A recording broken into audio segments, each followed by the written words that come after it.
Studio में बैठ के बस मोदी मोदी मोदी के नारे लगाने चाहिए। इससे ज्यादा कुछ नहीं बचा इस देश के अंदर। कि आज सवाल यह होना चाहिए राष्ट्र की बात में कि मोदी जी ने जो बात की है या G7 में गए हैं, उसका प्रभाव क्या पड़ेगा? क्या किसी पर प्रभाव पड़ेगा? यूक्रेन और रशिया की तो वॉर रुकवा दी थी पापा जी ने, लेकिन क्या अब अपने यहां पर जो घर में जो सवाल है उनके जवाब दे पाएंगे? बहुत गंभीर बात की है उन्होंने कि देश गंभीर है कि नहीं, विश्व गंभीर है कि नहीं। मोदी साहब, आप गंभीर हैं क्या आतंकवाद से? मुझे नहीं लगता कि किसी भी तरह से कोई भी रास्ता है। और दुर्भाग्य यह है कि आज भी पूरा हिंदुस्तान का मीडिया पुरानी पिक्चरों को दिखाकर मोदी और ट्रंप की आज भी पूरा पेट भर रहा है जनता का कि साहब देखिए ट्रंप तो पीछे खड़े हुए हैं उनके, ट्रंप आकर खड़े मोदी जी के। पूरा हिंदुस्तान का मीडिया पूरी आंखों में धूल झोंकने पे लगा हुआ है। अरे भाई ये बताइए ना, क्या मिला G20 से, क्या मिला G7 से? G7 के बाद क्या प्रभाव होगा? आपने कहा कि हमने आलोक जी पहले जवाब ले लो, उसके बाद मैं अंतिम बात कहना चाहूंगा मैं। आप बार बार जो ये हिंदुस्तान का मीडिया कंपेयर करता है ना, पाकिस्तान और भारत के भी तमाम चीजों को कंपेयर करते थे आप लोग। 24 घंटे में सीज फायर हो गया। मानक जी, हमारी सरकार का क्या स्टैंड है? हम एक बार भी ये नहीं कह पाए कि फिलिस्तीन के 60,000 नागरिक मारे गए, ये गलत हुआ। हमारे अंदर इतनी हिम्मत नहीं बची है। आज ईरान के ऊपर अगर वहां पर इजराइल वॉर कर रहा है, हम किसी के साथ नहीं खड़े। क्यों? क्योंकि इजराइल ने कहीं हमारी किसी मोड़ पर किसी रूप में कोई मदद की होगी। लेकिन दुर्भाग्य है कि लाखों करोड़ रुपया खर्च करके, सैकड़ों विदेश यात्रा करके एक पड़ोसी आपके साथ नहीं खड़ा हुआ। लेकिन दोस्तों, जैसा कि आप लोगों ने हाइलाइट्स में दी के लिए आप भी चर्चा अपने वीडियो की जानिब भी बढ़ते हैं। दोस्तों, अगर ये वीडियो आपने नहीं देखी तो आपने कुछ नहीं देखा। भारतीय सहाफी ने कहा कि सिर्फ हम मोदी का नाम मीडिया में ला रहे हैं और मोदी मोदी के नारे लगा रहे हैं। बाहर मोदी का कोई पूछता भी नहीं है। उधर G7 की मीटिंग में जब गया तो किसी ने नहीं पूछा उससे कि आप हो कौन। मोदी को सिर्फ हम लोगों ने इज्जत दी है, बाहर उसकी कोई इज्जत नहीं है। ये बात कही है भारतीय सहाफी ने। तो दोस्तों, अगर आप भारतीय मीडिया का रिएक्शन पाकिस्तान के हवाले से देखना चाहते हैं तो इस चैनल को सब्सक्राइब कर लीजिए। आइए चलते हैं मुकम्मल वीडियो की जानिब। और तो इन सिन्हा, आलोक जी, प्रधानमंत्री ने, पहले इसी से शुरू करते हैं आलोक जी। प्रधानमंत्री ने डोनाल्ड ट्रंप को, जो जैसा विक्रम मिश्री जी बता रहे हैं, अब तो सुना दिया, सब कह दिया। यही तो आप डिमांड कर रहे थे इतने दिनों से कि प्रधानमंत्री बोले इस मुद्दे पर। आलोक जी देखिए, मुझे लगता है कि सब कुछ बैक बर्नर पे रख देना चाहिए और स्टूडियो में बैठ के बस मोदी मोदी मोदी के नारे लगाने चाहिए। इससे ज्यादा कुछ नहीं बचा इस देश के अंदर। दुर्भाग्य है 14 बार एक देश का प्रधान राष्ट्रपति बार बार हमारी विदेश नीति को धता बता के और हमें बेइज्जत कर रहा है। हमारे युवाओं को हथकड़ी और बेड़ियां लगा के भेज रहा है। और अचल जी को थोड़ी सी भी लज्जा नहीं आती है कि सब कुछ बैक बर्नर पर रख दीजिए। अब आप कैसे राजनयिक थे आप? अरे भाई, हमारे देश की लगातार बेइज्जती कर रहा है वो आदमी। आप हाउडी मोदी और नमस्ते ट्रंप करते घूम रहे थे, हवन करवाते घूम रहे थे। आज इसने, मानक जी ने भी बहुत सारे हवन दिखाए थे। अब एक हवन और करवा लीजिए, यहां पर सारे बीजेपी वाले हवन करवाएं, इजराइल जीत जाए। मुद्दे पर आते हैं मानक जी। बात यह है कि आज ईरान 2300 किलोमीटर दूर जाकर लड़ाई लड़ रहा है और इजराइल से पूरी तरह से लड़ाई लड़ रहा है। वो अपने अस्तित्व की लड़ रहा हो, अपनी अस्मिता की लड़ रहा हो, किसी भी तरह से लड़ रहा हो।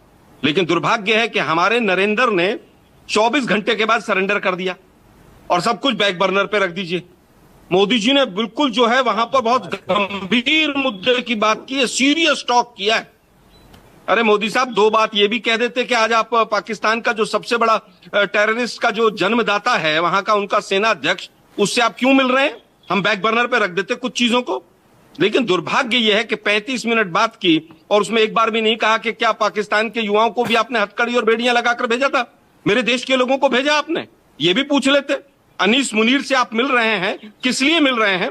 और पाकिस्तान को आपने टेररिस्ट, एंटी टेररिस्ट फ्रंट का vice president UN security council में बनवा दिया। इस पे भी बात कर लेते। ये भी पूछ लेते कि भाई जो सबसे बड़ा आतंकवाद का जन्मदाता है उसको पैसे कैसे दिलवा दिया आपने IMF से? हम तो सब कुछ बैक बर्नर पे रख देते। लेकिन दुर्भाग्य ये है कि आज सवाल ये होना चाहिए राष्ट्र की बात में कि मोदी जी ने जो बात की है या G7 में गए हैं, उसका प्रभाव क्या पड़ेगा? क्या किसी पर प्रभाव पड़ेगा? यूक्रेन और रशिया की तो वॉर रुकवा दी थी पापा जी ने, लेकिन क्या अब अपने यहां पर जो घर में जो सवाल है उनके जवाब दे पाएंगे? बहुत गंभीर बात की है उन्होंने कि देश गंभीर है कि नहीं, विश्व गंभीर है कि नहीं। मोदी साहब, आप गंभीर हैं क्या आतंकवाद से? वो 4 आतंकवादी कहां हैं? किसी बीजेपी के लीडर के घर से तो नहीं निकलेंगे किसी दिन। मैं बहुत बड़ी बात कह रहा हूं। कहां चले गए वो? उनको जमीन खा गई आपके वो ड्रोन प्रोन, कहां चले गए सब? दुर्भाग्य ये है कि पुलवामा की जांच आज तक आपने पूरी नहीं कराई। आप पूरे विश्व का आतंकवाद पर आलोक जी बहुत गंभीर आरोप लगा रहे हैं आप। आलोक जी बहुत गंभीर आरोप नहीं लगा रहा हूं, मैं तो सवाल पूछ रहा हूं भाई। कहीं से कहां से निकलेंगे जरा बता दो भाई। कहां चले गए वो? हम तो सब कुछ बैक बर्नर पे रख देते, चारों को सड़क पे खड़े होकर फांसी दे देते उनको, हम बैक बर्नर पे रख देते। लेकिन दुर्भाग्य यह है कि यहां पर बहुत से हिंदुस्तान के मीडिया ने तो इस्लामाबाद, कतर, पता नहीं कौन कौन से शहर जो थे कब्जा के नोएडा के स्टूडियो में डाल दिए। अच्छा ठीक है, ये हमारी डिप्लोमेसी रह गई। आलोक जी एक चीज और जरा, दो रुपये के ट्रोल चलाते। विदेश नीति आजकल ये रह गई है कि वहां जाकर अडानी नीति बना दो। सबसे बुरा नुकसान अडानी का होगा।